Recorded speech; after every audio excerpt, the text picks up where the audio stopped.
Hello बच्चों, चलिए प्रश्न को समझते हैं। प्रश्न है आपके सामने कि ClO2 के दो उपयोग लिखिए। आपको बताना है ClO2 कहाँ-कहाँ पर काम आता है, किन्हीं दो जगहों को आपको बताना है।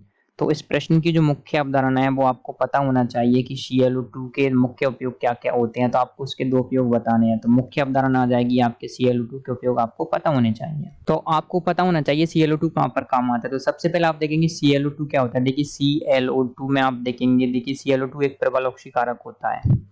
ये एक प्रबल कारक होता है और साथ में जो ये क्या होता है, एक क्लोरीनीकर्मक होता है। ये क्या करता है, ये किसी के भी साथ भी क्रिया करके क्या करता है, क्लोरीन नामक गैस आपको देता है। प्रबल कारक और एक क्लोरीनीकारक है। इस वजह से क्या होता है, इसका जो उपयोग आता है वो आपके जल के शुद्धिकरण में किया जाता है। जल के शुद्धिकरण में क्या होता है, क्लोरीन गैस काम आती है। तो यहाँ से जो आपको क्लोरीनीकारक है तो उससे वो क्लोरीन गैस प्राप्त हो जाएगी।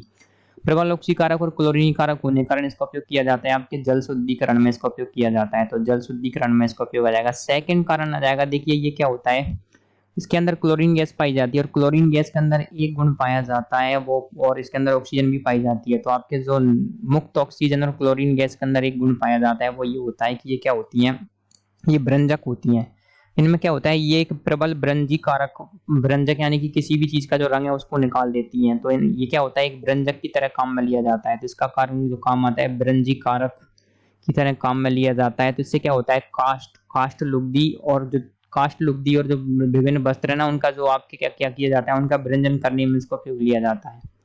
तो काष्ठ लुगदी और जो वस्त्रों के भ्रंजन में इसका उपयोग किया जाता है। तो और वस्त्रों के विरंजन में, काष्ठ लुगदी और वस्त्रों के विरंजन में भी आपके ClO2 का उपयोग किया जाता है। तो आपके ClO2 के दो उपयोग हम समझ चुके हैं। तो सबसे पहले जल शुद्धिकरण में किया जाता है, दूसरा भ्रंजी कारक के तौर पर काष्ठ लुगदी और वस्त्रों के भ्रंजन में किया जाता है। तो आशा करते हैं आपको प्रश्न का उत्तर समझ आया होगा। धन्यवाद।